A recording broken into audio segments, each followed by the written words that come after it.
자, 우리가 지난주까지는 여러분들과 함께 이제 일곱 교회에 대해서, 소아시아 일곱 교회에 대해서 여러분들과 알아봤습니다. 그 일곱 교회는 일곱 교회에게 한 이야기들을 보면 요한계시록은 신자들에게 주어진 서신이냐 아니면 불신자에게 주어진 서신이냐, 누구에게? 신자들에게 주어진 성경 말씀이다. 여러분들이 그렇게 이해하시면 될 것 같습니다. 자, 그러면 이제 오늘은 여러분들과 4장 1절부터 5절까지 말씀을 나눴는데 한번 따라하겠습니다. 천상의 예배. 천상의 예배.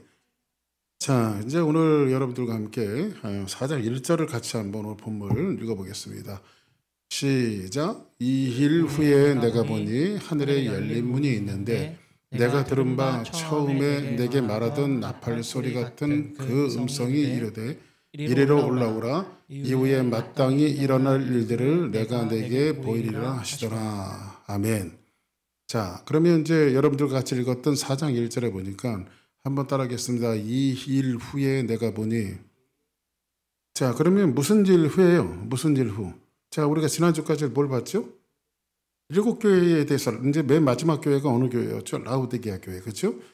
이제 귀 있는 자는 성령이 교회에게 하시는 말씀을 들을지어다 하고 이 일 후에 이렇게 말하잖아요. 그런데 우리가 좀 성경을 우리가 이제 성경을 볼 때, 그래서 이제 저같이 신학을 하고 또 성경을 연구하고 또 뭐 이제 성경을 연구한다고 우리가 신학을 한다고 해서 그 모든 것들이 다 얻어지는 건 아니거든요. 그러니까 저는 참 목회하면서 신비로운 게 뭐냐면요, 이 설교가 참 끝이 없다 이런 생각을 항상 해봐요. 그리고 성경이 참 끝이 없다 이런 생각을 해봐요.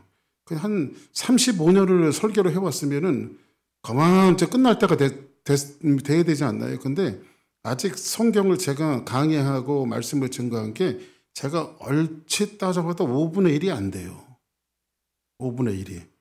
그러니까 이제 제가 죽을 때까지 성경을 다 할 수 있느냐? 이건 임파서블한 것 같아요. 제가 보니까.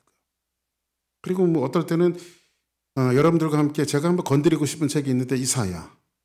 그래, 이사야가 제1 이사야가 있고 제2 이사야가 있잖아요. 우리는 한 권의 이사야라고 보지만은. 근데 이사야를 이제 한번 해보려고 책을 이렇게 했다가 너무 끔찍한 것 같아요. 너무 길어, 이게.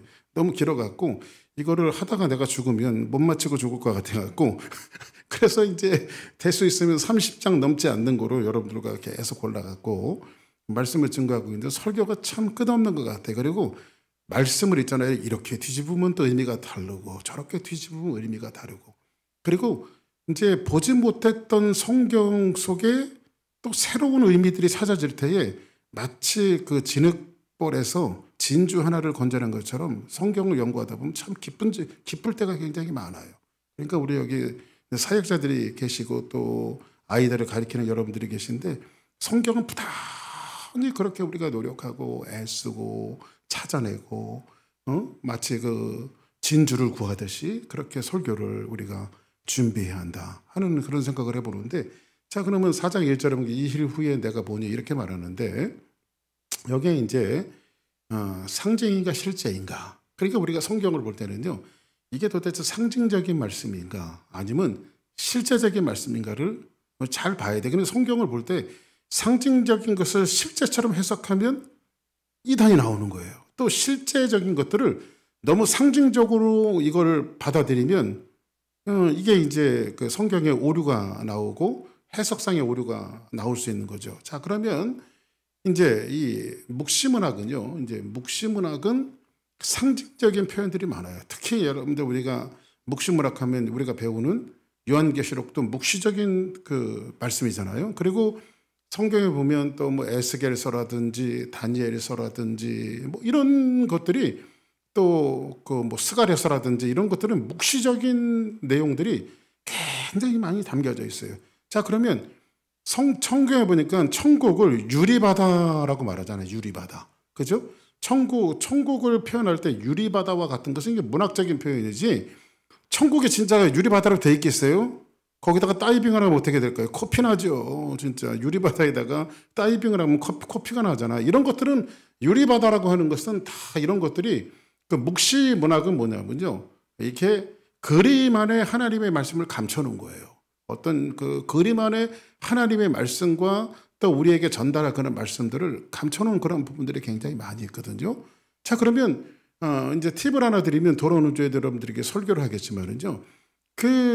이 사도 바울이 이제 회심하는 사건들에 대해서 돌아온 주에는 이제 여러분들과 설교를 할 거거든요. 근데 사도 바울이 예수님을 만났을 때 예수님이 다메섹에서 사울을 만나잖아요. 사울아, 사울아 두 번이나 불러요. 근데 사울이 그때 어떤 모습을 보이죠? 납작 땅에 엎드리거든요.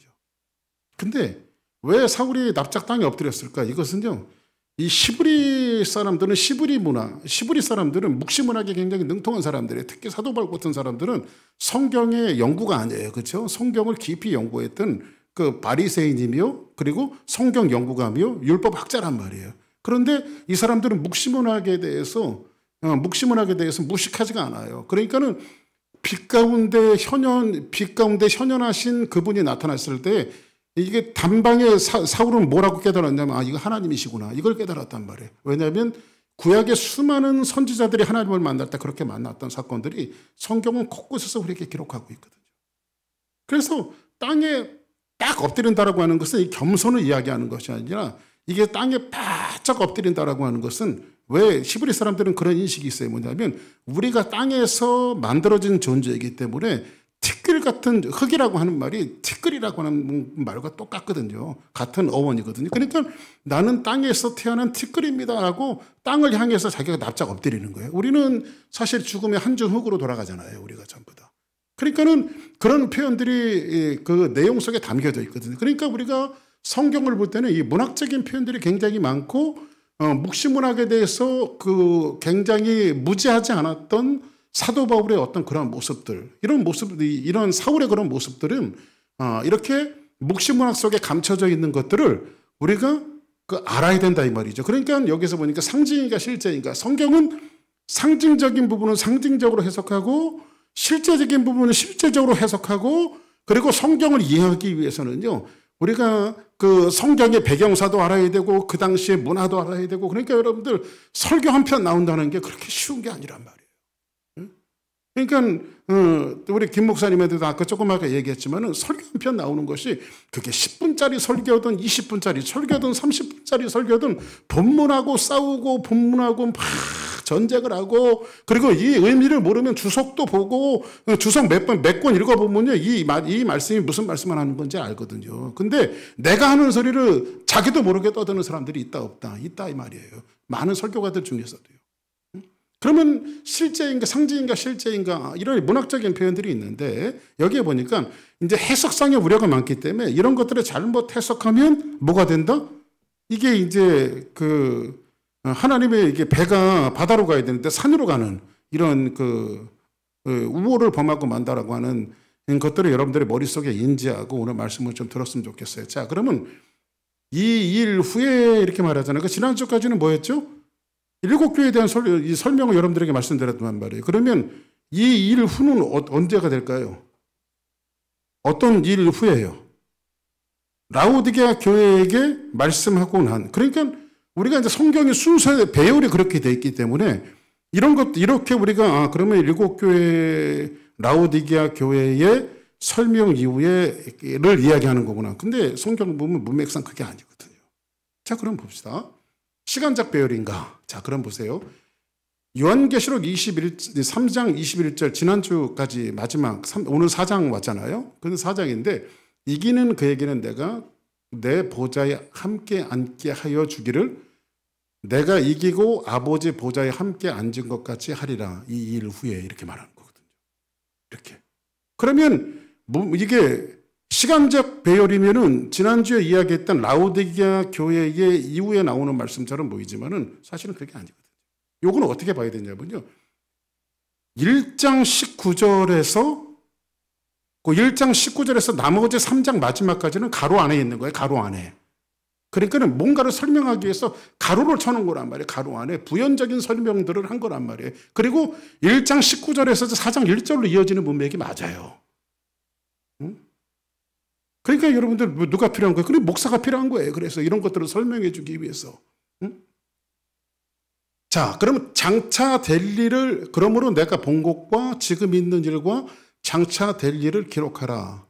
그리고 나서 4장 1절에 보니까 7교회의 내용은 하나의 설명이지 시간적 순서가 아니라는 거예요. 그러면 1장 20절부터 3장 마지막 라우디게아 교회의 이야기는 하나의 가로를 치고 뭔가 부연적인 설명을 하기 위해서 삽입해 놓은 말씀이다. 여러분들이 그 정도로 이해하고 넘어가시면 될 것 같아요. 자, 이해되셨죠? 무슨 말씀이죠? 그러면 다시 한번 봅시다. 이 일 후에 내가 보니 어떤 일 후에요? 아까 봤죠? 그러므로 내가 본 것과 지금 있는 일과 장차 될 일을 기록하라. 근데 이제 사도 요한이 뭔가를 기록하는 거죠. 그리고 이 일 후에 내가 보니 이렇게 되는 거란 말이에요. 이해되시죠? 그러면 하늘에 열린 문이 있는데 내가 들은 바 처음에 내가 말하던 나팔 소리 같은 그 음성이 이르되 이리로 올라오라. 이후에 마땅히 일어날 일을 내가 내게 보이리라 하시더라. 이렇게 말씀하고 있습니다. 그러면 여기 보니까 사도 요한이 이 일 후에 보니까 뭘 봤어요? 열린 문이 있는데 이렇게 말하죠. 자, 그러면 이렇게 봅시다. 우리가 이제 생각하는 오류가 있는데 마태복음 16장 19절 같이 한번 봅니다. 시작. 내가 천국의 열쇠를 내게 주리니 내가 땅에서 무엇이든지 매면 하늘에서도 매일 것이요 내가 땅에서도 무엇이든지 풀리면 하늘에서도 풀리리라 하시고. 자, 우리는 한 가지 오해가 있습니다. 그 오해는 뭐냐면 항상 천국 문 앞에 가면 모든 그런 그 에피소드들이 많아요. 천국 문 앞에 가면 항상 누가 있어요? 베드로가 있단 말이에요. 베드로가. 그렇죠? 그래서 우리가 지난번에도 설교하면서 말씀드렸는데 어떤 사람이 세상에서 돈을 다 많이 벌어갖고 이제 죽을 병이 들려서 이제 죽어야 되는데 도저히 그냥 가기가 아깝더라는 거예요. 그래서 하나님, 내가 이거 어떻게 번 돈인데 하나님, 나 천국 갈 때 가져가게 해주세요. 그래서 하나님이 허락을 했대요. 그래서 주먹만한 다이아몬드로 하나 바꿔갖고 자기 전 재산을 팔아갖고 이제 천국에 그걸 가져간 거예요. 천국에 갔더니 천국 문 앞에 역시 베드로가 있는 거예요. 베드로. 그런데 베드로가 가만히 그 사람을 쳐다보더니 그 손에 뭘 들고 있나 자꾸 쳐다보더니 베드로가 하는 말이 그러더래요. 너 화장실 타일을 갖고 왔냐? 그러더래요. 천국에는 화장실 타일이 보석이란 말이야. 보석.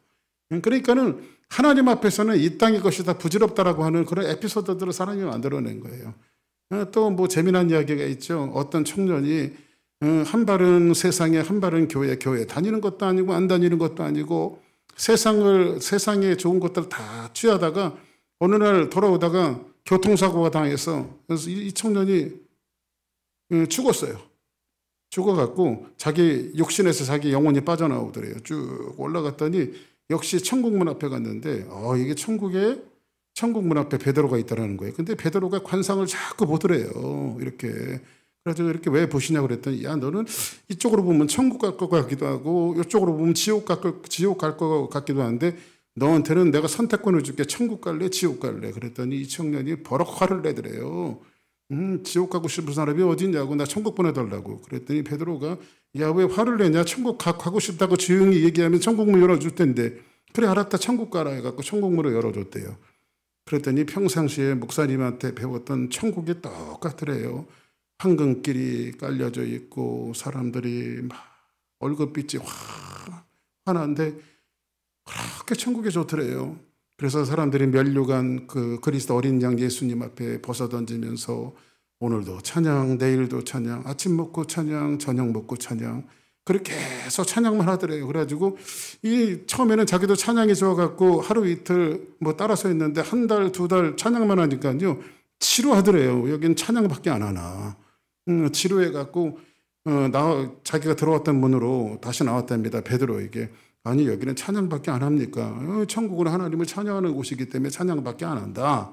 그랬더니 이건 내가 꼭 지옥을 가겠다는 게 아니고 지옥 구경이라도 한번 해볼 테니까 혹시 들여보내줄 수 있냐고. 나 지옥 가는 거 아닙니다. 집어쳐놓으면 안 됩니다. 다시 꺼내줘야 된다고. 그래서 베드로가 그래, 그러면 지옥도 한번 구경해봐라. 그래서 지옥문을 열어줬더니 지옥에 갔더니요 꼭 라스베가스 같더라고요. 라스베가스. 갬블 하는 데도 있고 술 마시는 데도 있고, 근데 그게 다 공짜야, 공짜. 그래서 아침에도 갬블하고 저녁에는 술 먹고 좋은 요리 먹고 밥 먹고 일주일, 2주일, 3주일, 4주일, 한 달, 두 달, 석 달 그래 베드로가 들어간 지가 언젠데 석 달이 지나도 안 나오니까 베드로가 찾으러 왔대요. 야, 이러면 지옥 가는 게 아니고 너 다시 나온다 그랬더니 왜 여기 있냐 그랬더니 이 친구가 그 나와서 베드로한테 그러더래요. 베드로 사장님, 저는 결정했습니다. 뭘 결정했냐 그랬더니 저는 역시 천국보다는 지옥 체질 같습니다. 저를 지옥으로 보내주십시오. 그랬더니 야, 너 후회할 텐데. 아이, 그래도 지옥 가서 살겠습니다. 왜냐면 너무 좋으니까 다 공짜고. 그래서 너 후회 안 하지? 예, 후회 안 합니다. 해갖고 지옥문을 열고 베드로가 발로 푹 밀었더니요, 큰 수렁 속으로 빠져 들어가는데 펄펄 끓는 유황불에 뜨거 하면서 소리를 지르더래요. 그러면서 베드로를 향해서 아니 내가 가본 지옥하고 틀리지 않냐고 왜 베드로 사도니 나한테 사기를 치냐고 막 그러니까는 베드로가 그러더래요. 그때는 방문비자였지만 지금은 영주권이다 그러더래요. 그러니까 여러분들 지옥과 천국을 자신이 스스로가 만들어가는 거예요. 그죠? 이 땅에서도 천국 같은 삶을 살아가는 사람이 있는가 하면 이 땅에서도 지옥 같은 삶을 만들어가는 거예요. 그래서 예수님께서 뭐라고 말씀하시죠? 천국은 여기 있다 저기 있다 할 것이 아니요 너희 안에 있느니라. 근데 이 너희 안에 있다라고 하는 것을 우리의 마음속에 있다라고 저는 생각했는데 영어 성경에 보니까 정확하게 지적하고서 among you 이렇게 말해요. 그러니까 사람과 사람 사이, 그러니까 어떤 사이를 이야기하잖아요. among. 그렇죠? 그러니까는 우리의 사이가, 여러분들과 저와의 사이가 좋으면 하나님이 그 가운데 천국을 건설해 주시겠다는 거예요. 그러니까 이 땅에서도 우리는 꼭 영원한 천국만 있는 것이 아니라 이 땅에서도 우리가 천국 같은 삶을 살아갈 수 있다라고 하는 것들을 여러분들이 아셔야 돼요. 그래서 이 땅에 천국 같은 삶을 살다가 우리가 천국에 들어가야 낯설지 않는 것이지, 이 땅에서 막 치열하게 살고 지옥 같은 인생을 살다가 간신히 턱걸이에서 천국 가면 천국에 그렇게 낯설단 말이에요. 그래서 여러분들 천국 같은 삶을 살기를 바랍니다. 자, 베드로가 그러면 이 천국에 있다라고 하는 거, 우리의 고정관념은 천국문의 수문장은 베드로, 그리고 천국의 열쇠가 누가 있으니까, 그러니까 베드로가 꼭 천국문의 수의실에 있어서 사람들 오락나락 하는 것들을 들여다보는 것처럼, 그러니까 이런 것들은 뭐예요? 내가 너희에게 천국의 열쇠를 주노니, 이런 것들이 무슨 표현이에요? 진짜 천국의 열쇠를 줬다는 거예요? 아니면 상징적인 표현이에요? 상징적인 표현이죠. 그죠? 그리고 이런 것들을 액면 그대로 해석하면 안 되죠. 자, 보세요. 자, 28장, 창세기 28장 16절 같이 한번 볼까요? 시작. 야곱이 잠이 깨어 이르되 여호와께서 과연 여기 계시거늘 내가 알지 못하였더라. 이에 두려워하여 이르되 두렵도다. 이곳이요 이것은 다른 하나님의 집이요 이는 하나님의 문이로다. 자, 그러면 여기에 야곱이 잠에서 깨어서 일어났을 때에 두려워서 뭐 했던 것은 뭐예요? 여기는 하나님의 집이고 하늘의 문이로다 이렇게 말하는 거예요. 그러면 여기고 이곳이 하나님의 집이 하늘의 문이라고 이야기하는 것은 실제로 그곳에 하늘의 문이 있고 그 하나님의 집이 있었다는 거예요? 아니죠. 이건 다 이게 상징적인 표현인데 뭐냐면 하나님의 나라가 임재하는 거죠. 우리의 삶 가운데 임재하는 것을 성경은 이렇게 표현한 거란 말이에요. 자, 그래서 그래서 성경에도 보니까는요, 우리의 고정관념, 그 하늘의 문, 이건 좀 문학적이에요. 오늘 여기 하늘의 문, 열린 문이 있다고 말하는데, 자, 하늘의 문이 있는데 침례 요한이 예수님을 침례해 줄 때 어떻게 말합니까? 하늘이 열리고, 그죠? 이는 내 사랑하는 아들이여 나의 기뻐하시는 자라. 성령이 비둘기같이 임재하면서, 이것은 뭐예요? 하나님이 개입하시고 찾아오시는 임재의 상징을 성경은 각각이 이렇게 표현한 거란 말이에요. 각각이. 그러니까 이것 말고 우리가 다른 문자적으로 해석하면 좀 곤란하단 말이죠. 이런 부분들을. 자, 그러면 한번 요한복음 2장 19절 볼까요? 시작. 예수께서 대답하여 이르시되 너희가 이 성전을 헐라 내가 사흘 동안에 일으키리라. 유대인들이 이르되 이 성전은 46년 동안에 지어졌거늘 내가 3일 동안에 일으키겠느냐 하더라. 자, 그러면 이 사람들이 지금 이것은 누구의 몸을 가리키는 거예요? 이것은 그러나 예수는 성전된 자기의 육체를 가리켜 말씀하신 것이라. 그러니까 예수님의 몸을 상징적으로 그렇게 표현한 건데, 예수님이 3일 만에 죽으셨다가 부활하실 것에 대해서, 왜냐하면 성전 입구는 예수님의 몸 아니에요. 그죠? 예수님의 몸. 그래서 구약에 예비되어졌던 모든 그 성전은, 그 성막과 성전은 누구를 상징하고 있는 거예요? 앞으로 오신 메시아, 예수 그리스도를 상징하고 있는 거란 말이에요. 그러면 죽은 자 가운데서 살아나신 후에야 제자들이, 이 당시에는 누구도 이걸 깨닫지 못했어요. 예수님의 제자들조차도 깨닫지 못했단 말이에요. 이 말씀하신 것을 기억하고 성경과 예수께서 하신 말씀을 믿었더라. 이렇게 말해요. 그러면 왜 제가 이 말씀들을 여러분들에게 왜 이렇게 나열하냐면 성경은 상징적인 표현들이 많다. 그럼 오늘 요한계시록, 특별히 요한계시록은 묵시문학이기 때문에 상징적인 표현들이 많을까요? 적을까요? 많죠. 그렇죠? 자, 그러면 우리가 성전은 뭐냐? 그 예수님의 육체를 알아듣지 못했던 거죠. 상징적인 표현이고, 성경은 실제인가 상징적인 것인가를 이해하는 것이 굉장히 필요합니다. 그러니까 이런 것들을 가지고 이단들이 장난을 놓는 거예요. 이단들이.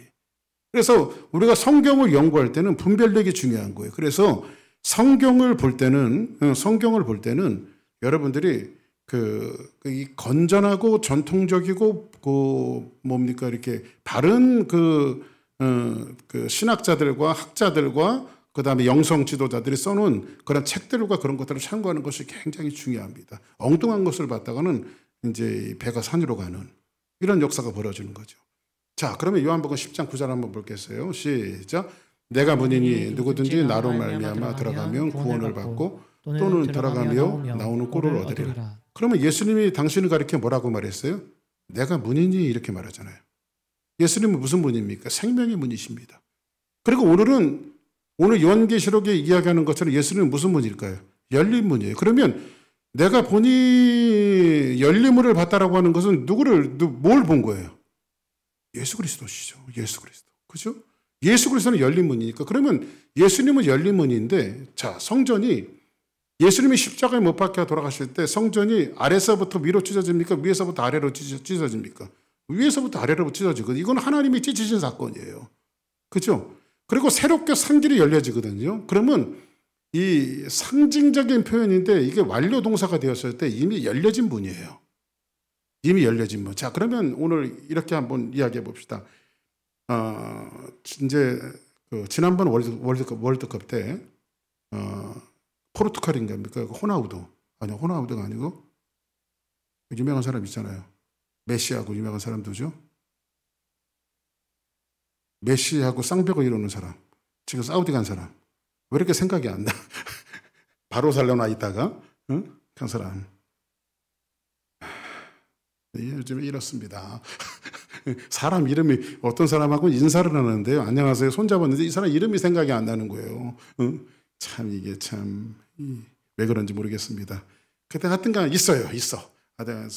손흥민이 제일 좋아하는 선배 축구 선수인데 찾았어요? 자, 아무튼 있어요. 근데 그 포르투갈하고 한국하고 그 월드컵에서 만났거든요.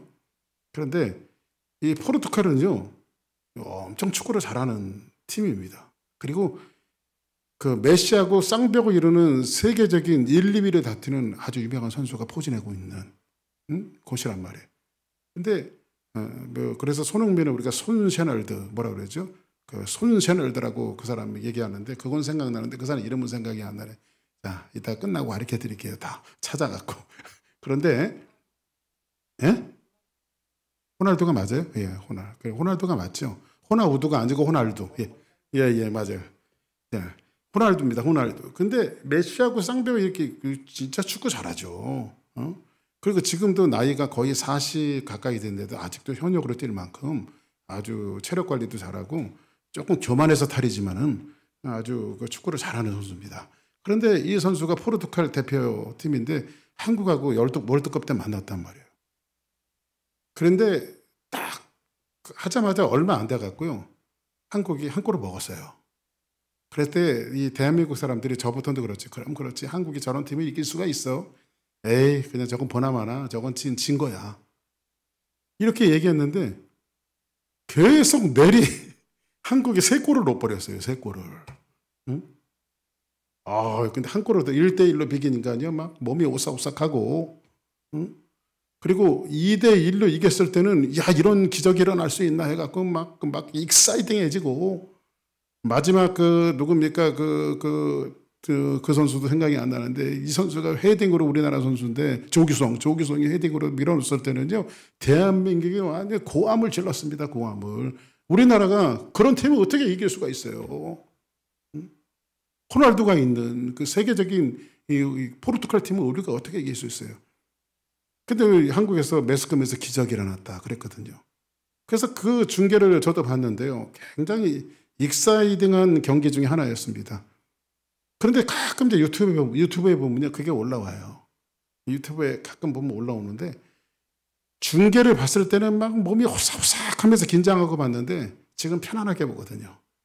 우리가 옛날에 이겼던 그거구나. 편하게 보거든요.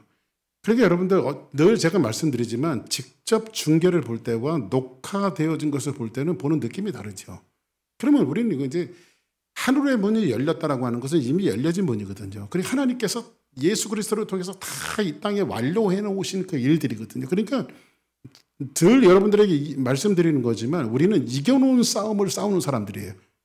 싸움을 하고 전쟁을 하지만은 사실 우리는 이겨놓은 싸움을 싸우는 사람들이거든요. 자, 그러면 다시 한번 봅시다. 2일 후에 내가 보니 하늘에 열린 문이 있는데 내가 들은 바 처음에 내게 말하던 나팔 소리 같은 그 음성이 이르되 이리로 올라오라. 이후에 마땅히 일어날 일들을 내게 보이리라 이렇게 말합니다. 그래서 마땅히 일어날 일이 이리로 올라오라고 하고 마땅히 일어날 일이라고 말하는데 그럼 이리로 올라오라고 하는 뜻은 뭐냐면 이것은 방향의 문제가 아니에요. 그러니까 이리로 와라 하고 방향의 문제를 이야기하는 게 아니란 말이에요. 열린 문이 있는데 그러니까 위로 와라, 응? 아래로 와라 이런 어떤 방향의 문제를 위아래 이걸 얘기하는 게 아니란 말이에요. 응? 근데 이게 노래 가사죠. 위아래. 그런데 이건 뭐냐면 이런 뜻이에요. 하나님의 계시 안에 들어와라 이거예요. 하나님의 계시 안에.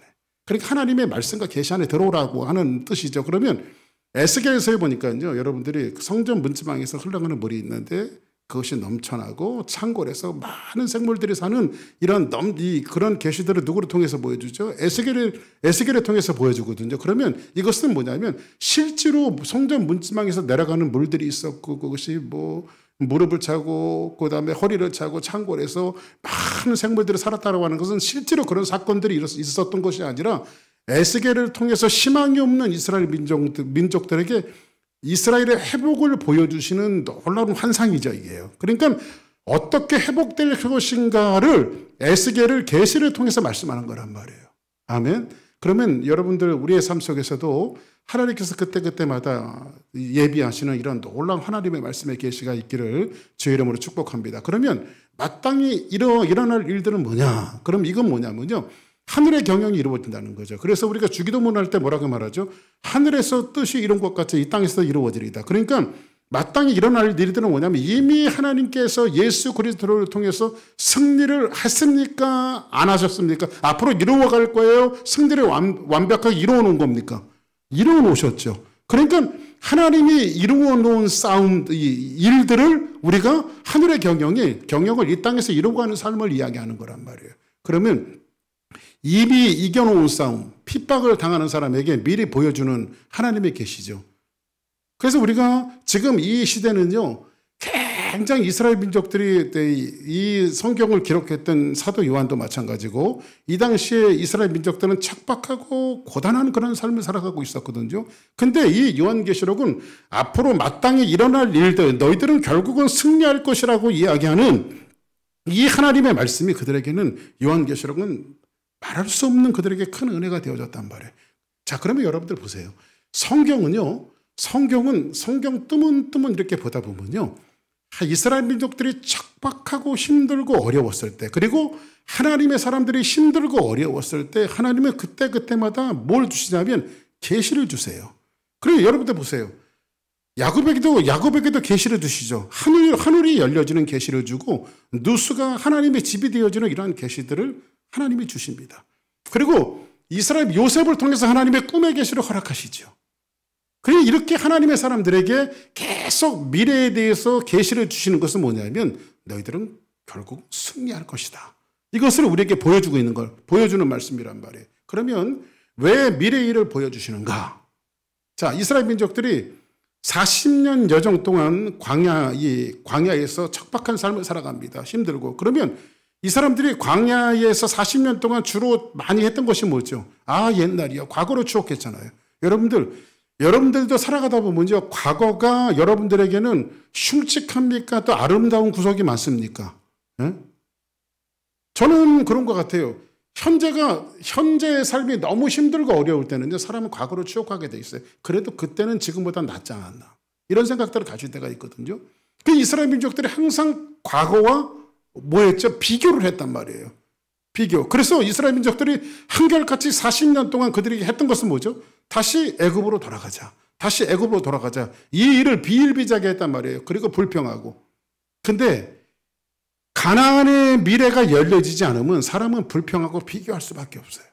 그러니까 그리스도인들은 항상 어떤 지향적인 삶을 가지고 살아가야 되냐면 그리스도께서 이겨놓은 싸움들은 우리 삶 속에서 열릴 것이라고 하는 믿음을 가지고 항상 미래가 열린 문처럼 예수 그리스도께서 승리하시고 열어놓으신 열린 문처럼 그것이 우리 안에 믿음으로 들어올 때 우리는 과거와 비교하지 않고 미래로 걸어가는 그런 삶이 되어진단 말이에요. 그 당시는 도미티안 황제 박해 속에서 이 성도의 대표격이었던 요한에게 미래를 보여주신 거예요. 그리고 너희들은 완성된 소망의 그림, 이 극한 환경 속에서도 그들이 견디게 만드는 이런 놀라운 역사가 있었다는 거죠.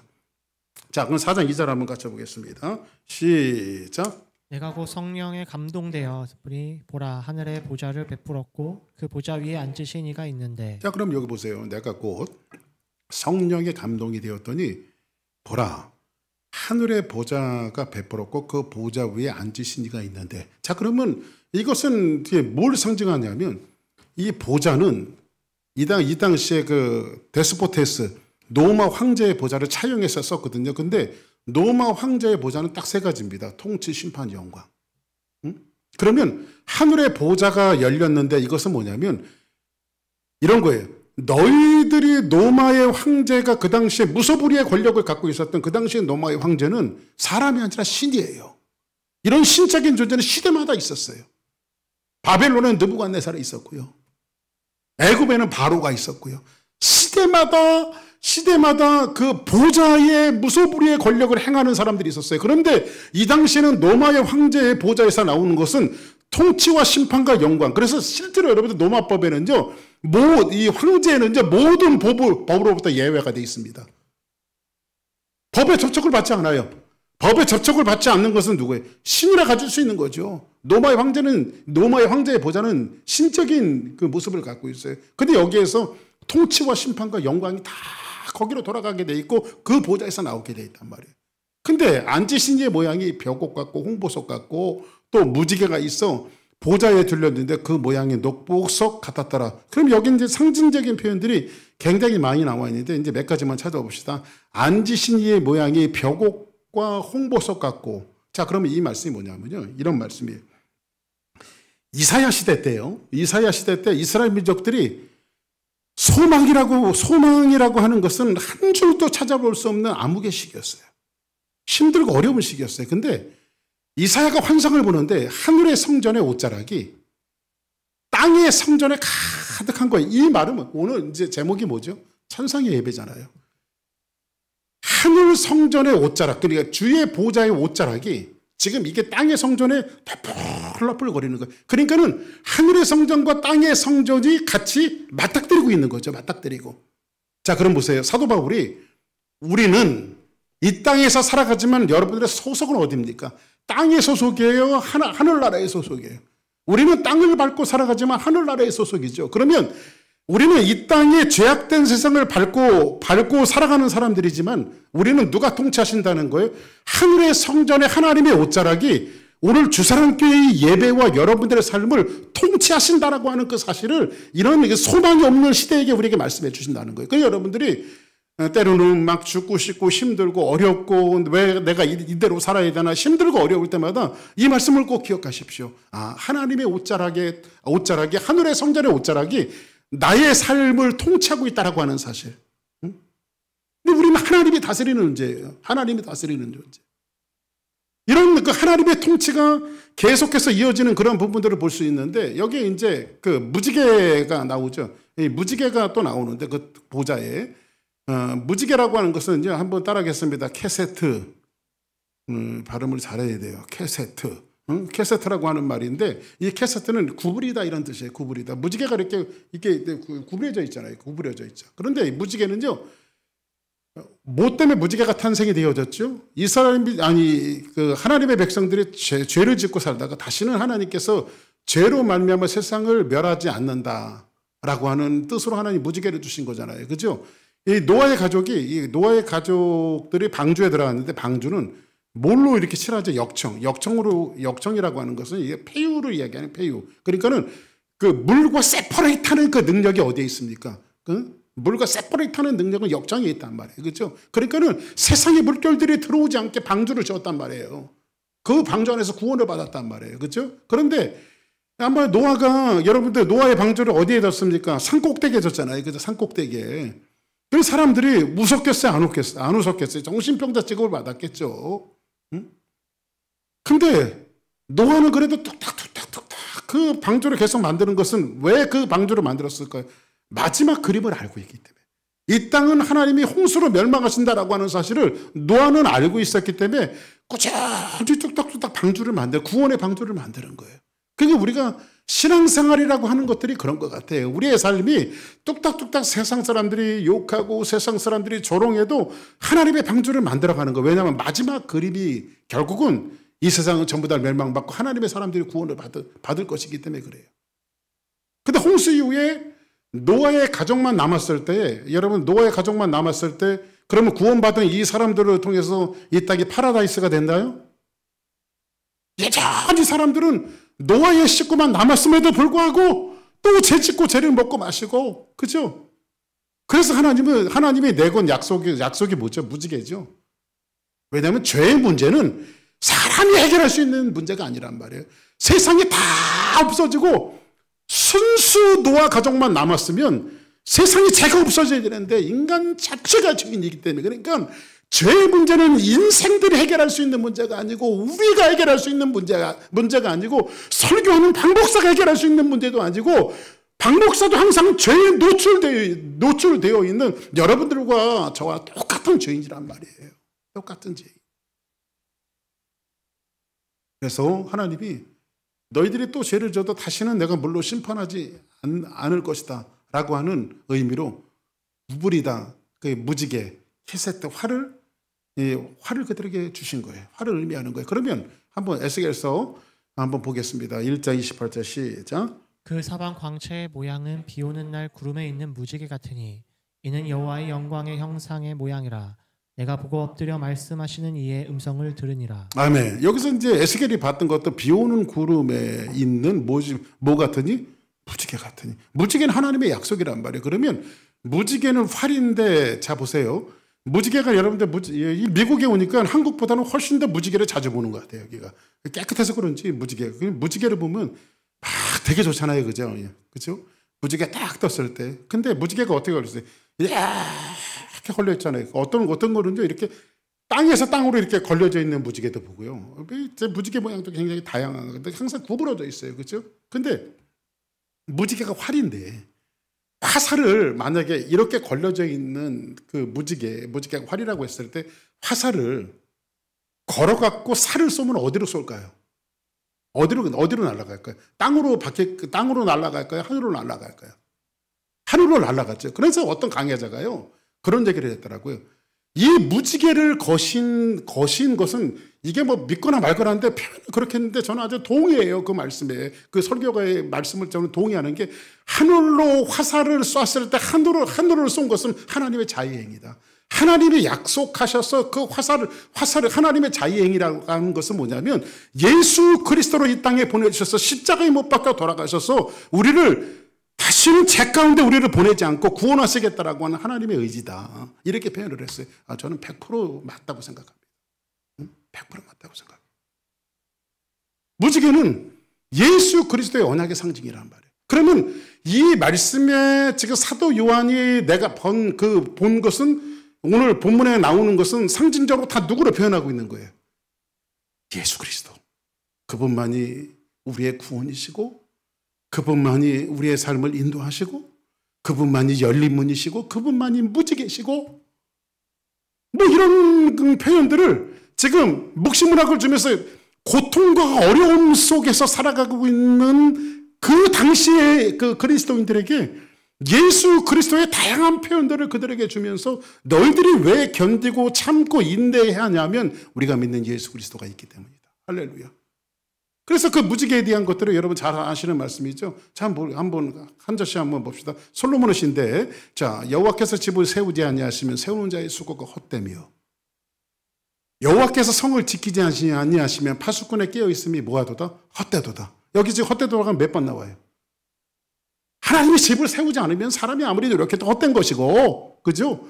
여호와께서 성을 지키지 아니하시면 아무리 지키려고 해도 다 헛것이고, 여러분들이 건강 지키는 게 아니고 하나님이 지켜주셔야 되고, 여러분 자녀들도 누가 지켜주셔야 돼. 내가 지키는 게 아니라 하나님이 지켜주셔야 되고, 여러분이 쌓아놓은 물질과 모든 것들 누가 지켜주셔야 돼. 하나님이 지켜주셔야 돼. 아무리 노력해도 이건 뭐예요? 인간의 노력은 다 헛것이라는 거예요. 하나님이 함께하지 아니하시면. 응? 누가 도와주셔야 돼요? 하나님이 도와주셔야 돼요. 하나님. 이게 신앙이고 믿음이죠. 근데 우리는 여전히 하나님 앞에 그렇게 기도하고 우리의 행위는 뭐죠? 전장 근거하면서 내가 뭐든지 지켜보려고 애를 쓰면서 한 주간도 우리가 살아가고 있잖아요. 그래서 철저하게 저와 여러분들이 필요한 시간이 뭐죠? 그래서 기도가 필요한 거예요. 기도는 뭐냐면 나를 부정하고 하나님을 긍정하는 거예요. 하나님, 내게는 어떤 일도 나타날 수 없고 내게는 어떤 힘도 없고 하나님이 도와주셔야 됩니다. 발을 동동동 굴러가면서 하나님 도와주셔야 됩니다. 그죠? 너희가 일찍 일어나고 늦게 누우며 수고의 떡을 먹음이 뭐하도다? 헛되도다. 헛되도다 몇 번 나와요? 3번 나오죠? 3번. 그러므로 여호와께서 그 사랑하시는 자에게 케세트, 아까 무지개는 말씀드렸죠. 잠이라고 하는 것은 이거 쉐나예요. 쉐나. 이 잠이라고 하는 것, 이 쉐나라고 하는 말은요, 죽음이에요. 죽음. 그러면 우리가 저 사람 하나님 사랑하나 봐. 잠을 저렇게 잘 자. 그 잠을 이야기하는 것이 아니라 여기서 말하는 쉐나, 죽음을 주신다는 건데 그 사랑하는 자에게 누구를 준다는 거? 앞으로 오실 예수 그리스도의 죽음을 통해서 너를 구원하실 것이라고 하는 것들을 솔로몬이 영적으로 이렇게 표현했단 말이에요. 이렇게. 보라, 자식들은 여호와의 기업이요 태의 열매는 그의 상급이로다. 젊은 자의 자식은 장사의 수중의 화살 같으니 뭐 같으니? 화살 같으니. 이것이 그 화살통에 가득한 자는 복되도다. 그들의 성문에서 그들의 원수와談판할 때 뭐를 당하지 않아요? 우리는 천국문에서 수치를 당하지 않습니다. 이 말이 뭐냐면요, 헛되도다가 3번인데 성부, 성자, 성자, 이거 완전 숫자거든요. 3은요.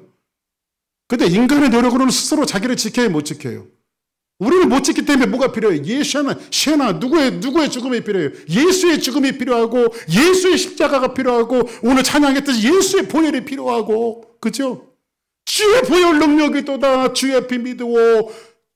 주의 보혈 능력이 또다. 그 어린 양의 매우 귀중한 필요다. 그 보혈이 필요한 거예요. 그의 죽음. 그렇잖아요. 그래서 여기서 이 솔로몬은 사랑하는 자 여디디야. 이 솔로몬은 누구를 뜻하는 거예요? 예수 그리스도를 상징적으로 보여주는 그림이란 말이에요. 그리스도의 죽음으로 구원하시고. 그리고 히브리 사람들은요, 아들을 낳으면요, 우리나라는 옛날에, 지금은 그런 거 없습니다만 옛날에 우리 어릴 때만 해도요, 아들을 낳으면요 금줄을 걸어놨어요. 금줄을. 아들을 낳으면요 거기 그 새끼에다가 소나무하고 고추 이렇게 해갖고 걸어놓고요. 응? 딸을 낳으면 그 소나무만 꽂아놓더라고요. 이렇게 소나무 가지만 꽂아놓더라고요. 우리 어릴 때 그런 모습이 있어. 근데 이스라엘 민족들은요, 아들을 낳으면요 문 앞에다가 활을 갖다 내다 걸어요. 이게 뭐냐면 이 집의 장래에 부양자가 태어났다. 이 부양자를 통해서, 그래서 이스라엘 민족들이 후사를 얻지 못하면요 하나님의 대가 끊어지는 거예요. 왜냐하면 누구 자손에, 어떤 자손에서 예수 그리스도 메시아가 탄생할지 모르니까요. 부양자가 끊긴다라고 하는 것은, 그래서 여러분들 이스라엘 민족 계대 혼인법이 그래서 나온 거예요. 예? 형이 후사를 얻지 못한 그 동생이 들어가서 후사를 이어줘야 되고, 왜냐하면 이게 이스라엘 민족에게 굉장히 중요해요. 왜냐하면 메시아 대망사상, 메시아를 기다려야 되기 때문에. 그래서 여러분들 오늘 이 말씀을 이제 정리하면서, 무지개는 하늘의 것인 희망이며 하나님이 우리를 향하신 절절한 사랑입니다. 아멘. 그분이 스스로 자행기를 하셔서 우리를 사랑하시는. 그래서 오늘 4장 1절부터 5절까지는 도미티안 황제 속에서 핍박과 어려움과, 가끔 살다 보면 그런 때가 있잖아요. 차라리 죽는 것이 낫다. 응? 차라리 죽는 것이 낫다.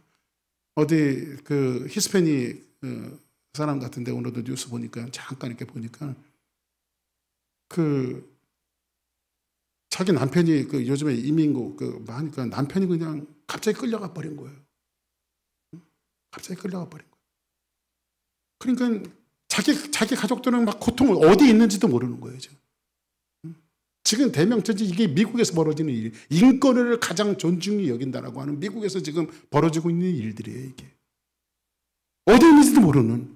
그래서 눈물로 호소하는 히스패닉 와이프가 눈물로 하는 그런 모습을 텔레비전에서 봤거든요. 얼마나 절박합니까? 근데 이 당시 요한계시록에 쓰여졌던 당시는 요한 자체도 반모섬에 유배가 되어져 있어 차라리 죽는 것이 나을 정도로 고통과 어려움을 걸어가고 있는 요한은 모든 그리스도인 성도의 대표로 요한이라고 하는 그림을 우리에게 보여주고 있으면서 요한에게 그 환상을 보여주신 것은 다 누구에 대한 환상이에요? 앞으로 미래에 도래하실 예수 그리스도 이겨놓은 싸움을 싸우고 너희들에게 이런 것들이 주어질 거라고 하는 위로를 주시면서 오늘을 살아가는 저와 여러분들의 삶 속에서도 힘들고 척박하고 고단한 그런 삶을 살아가지만 우리는 예수 그리스도께서 이겨놓은 싸움 속에서 우리는 기필코 승리할 수밖에 없다. 그래서 우리는 이기는 싸움을 싸우는 것이 아니라 이겨놓은 열린 문을 열어놓으신 그 길을 걸어가는 사람들이다. 이 믿음 하나를 갖고 여러분들이 절대 여러분들이 낭망하거나 실망하지 않고 재림 예수 그리스도만이 우리의 희망인 것을 믿고 승리하는 우리 모두가 되어지기를 주의 이름으로 축복합니다. 자, 하나님 우리 주만 바라볼지라 찬양드립니다. 그리고 우리 뜨겁게 한번 같이 기도하겠습니다.